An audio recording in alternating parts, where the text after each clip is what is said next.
जय हिंद एवरीवन। तो आप सब कैसे हैं? उम्मीद करते हैं आप सब अच्छे होंगे और आप सब की पढ़ाई भी अच्छी चल रही होगी। तो आज एक नया सीरीज जो रामबाण सीरीज के नाम से जाना जाएगा, मैं जीके जीएस का हर वो टॉपिक कवर करूंगा इस सीरीज के माध्यम से वन शॉट में। जैसे यहाँ एनर्जी ट्रांसफॉर्मेशन है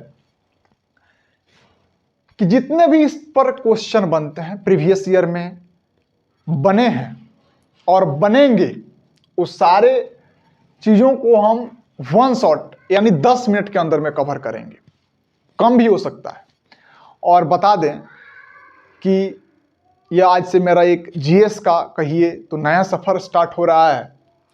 और यदि ये मेरा प्रयास एक छोटा भाई का प्रयास किसी का बड़ा भी हो सकता हूं भाई, तो ये खैर अलग की बातें हैं।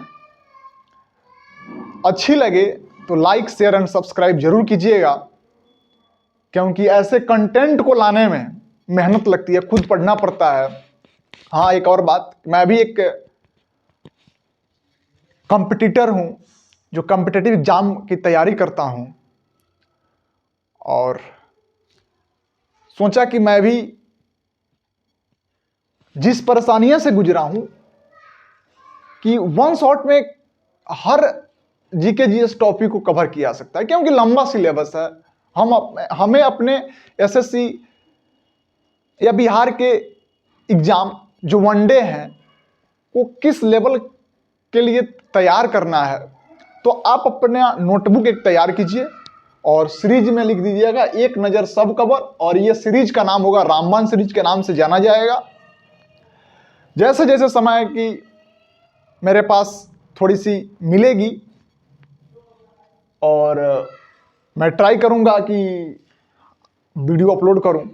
तो चलते हैं, बहुत हो गया, स्टार्ट करते हैं। देखिएगा, डायनेमो का मतलब क्या होता है। डायनेमो एक्चुअल में आप सब देख ही रहे होंगे, लेकिन एक्चुअल में डायनेमो नाम सुनकर के थोड़ा कुछ अजीब लग रहा होगा। हाँ, सही बात है। जो साइंस बैकग्राउंड के स्टूडेंट हैं उन्हें तो ये परेशानी नहीं होगी। जो आर्ट्स यानी 10th स्टैंडर्ड के बाद वे आर्ट्स पढ़े हैं, उनके लिए तो परेशानी की बात है, ऑब्वियस है, होनी भी चाहिए, क्योंकि उन्हें ये चीज़ें मिलती नहीं है। तो डायनेमो का मतलब होता है विद्युत जनरेटर।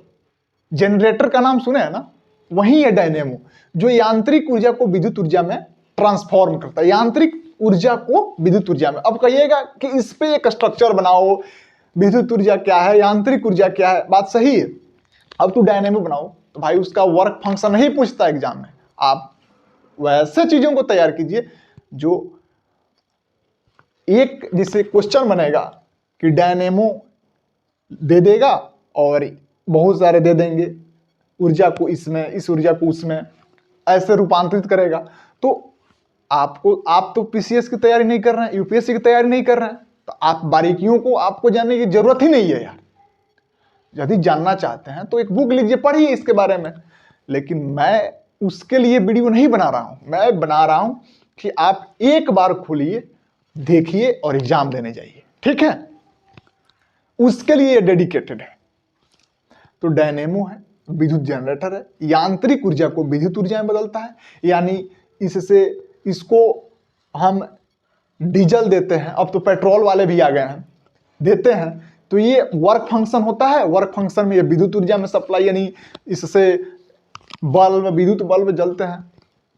विद्युत मोटर क्या है, घर में आप सब देखे ही होंगे मोटर, उसका भी फंक्शन अलग है। तो हम तो साइंस बैकग्राउंड के हैं, तो आप कहिए कि भैया मोटर बनाओ, डायनेमो बनाओ, भाई उसके लिए समय नहीं है, पर्याप्त समय नहीं है।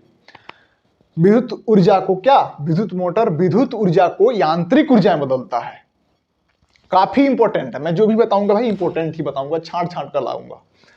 और देखो, मोमबत्ती जो है, अब कुछ लोग बोलेंगे कि मोमबत्ती क्या है, तो मोमबत्ती देखे ही होंगे, रासायनिक ऊर्जा को प्रकाश से उष्मा ऊर्जा में बदलता है। विद्युत बल्ब विद्युत ऊर्जा को प्रकाश से उष्मा ऊर्जा में बदलता है। माइक्रोफोन थोड़ा सा सुन करके कंफ्यूजन हो रहा होगा। माइक्रोफोन यार, ये क्या माइक्रोफोन होता है? भाई माइक्रोफोन माइक जिसको बोलते हैं, जो ध्वनि ऊर्जा को विद्युत ऊर्जा में ट्रांसफॉर्म करता है। अब इसका एक बार इंग्लिश बोल देते हैं अंग्रेजी लोगों के लिए। डायनेमो मैकेनिकल एनर्जी को इलेक्ट्रिक एनर्जी में ट्रांसफॉर्म करता है। विद्युत जनरेटर, क्या विद्युत जनरेटर यानी electric generator, electric motor electric energy को मैकेनिकल एनर्जी में ट्रांसफॉर्म करता है। मोमबत्ती कैंडल केमिकल एनर्जी को light energy and heat energy में ट्रांसफॉर्म करता है। विद्युत बल्ब इलेक्ट्रिक एनर्जी को लाइट एंड हीट एनर्जी में ट्रांसफॉर्म करता है। माइक्रोफोन जिसको माइक बोलते हैं, कुछ लौंडे MI से लिखते हैं, कुछ MIK ही लिखते हैं। मैं राइटर की बात नहीं कर रहा हूं, कहीं कहीं ऐसे भी लिख दिया जाएगा, ऐसा भी लिख दिया जाएगा, तो टेंशन लेने की जरूरत नहीं है। ये जो होता है साउंड एनर्जी को इलेक्ट्रिकल एनर्जी में ट्रांसफॉर्म करता है। ओके, अब आगे फिर लिखते हैं, देखते रहिएगा।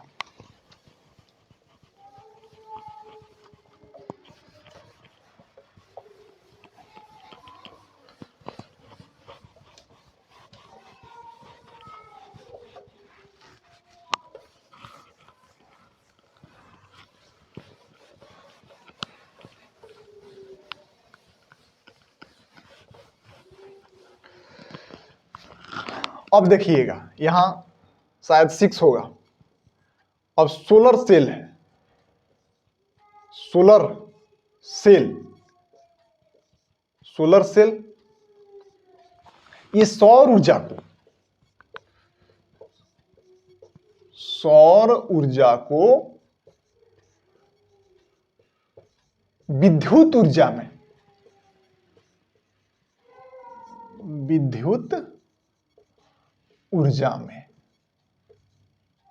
अच्छा, विद्युत सेल है,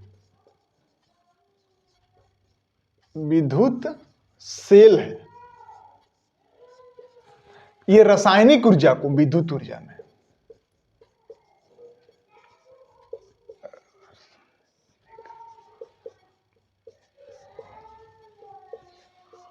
विद्युत ऊर्जा में। अच्छा, 8वां नंबर जो है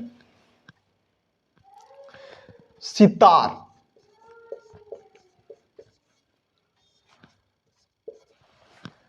ये जो होता है यांत्रिक ऊर्जा को ध्वनि ऊर्जा में बदलता है,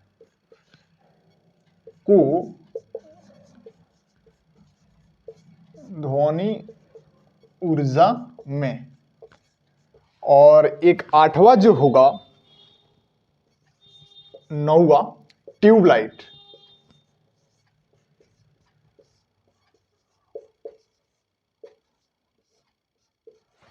जो होगा विद्युत ऊर्जा को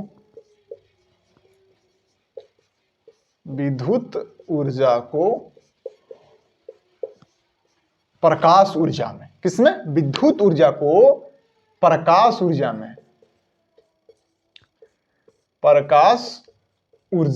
में, ये बात देखिएगा, विद्युत ऊर्जा को किस में बदलता है, प्रकाश ऊर्जा में बदलता है।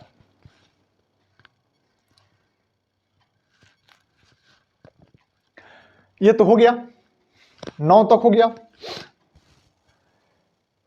तो यही इंपॉर्टेंट था। तो यदि मेरा कंटेंट, ये सारे जितने भी हमने 1 से लेकर के 9 तक किया है, ये इंपॉर्टेंट है। यदि उसके बारे में आप डिटेल्स लेना चाहते हैं तो आपके पास गूगल है, उसका यूज कर सकते हैं। यदि मेरा द्वारा दिया गया इंफॉर्मेशन थोड़ा भी ना अच्छा लगा हो तो मैं क्या बोल सकता हूं, आप तो बुझ ही रहे होंगे। लाइक, शेयर एंड सब्सक्राइब और दोस्तों के साथ जुड़िए, और फिर मिलते हैं अगले एपिसोड में, अगला सीरीज में रामबाण 2, जिसमें आपको मिलेगा जितने भी केमिकल नेम हैं, रासायनिक नाम का जो है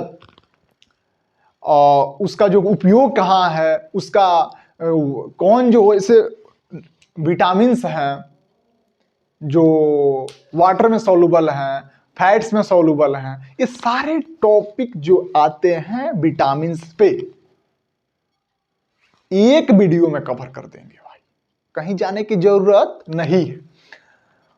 तो ऐसे धीरे धीरे जब ये सीरीज खत्म होगा तो फिर हम चलेंगे पॉलिटी की ओर, ज्योग्राफी की ओर, एक नजर में सारे चीज। जैसे मान लो पॉलिटी में जा रहे हैं तो राष्ट्रपति में जितने भी क्वेश्चन बनेंगे राष्ट्रपति पढ़ेंगे, प्रधानमंत्री में जितने भी क्वेश्चन पढ़ेंगे प्रधानमंत्री पढ़ेंगे, यानी राष्ट्रपति, president, vice president, prime minister, chief minister, governor, parliament, ये आप देखो। अभी बता दूं भाई, थोड़ा सा इस वे में पढ़ने पे मजा भी आएगा भाई। और अच्छा लगे तो लिख भी लेना यार, लिखने की कोई जरूरत भी नहीं है। और फिर मिलते हैं, तब तक के लिए वहीं अपना ख्याल रखिए, अपनों का ख्याल रखिए और हंसते रहिए, मुस्कुराते रहिए। और थैंक यू एवरीवन।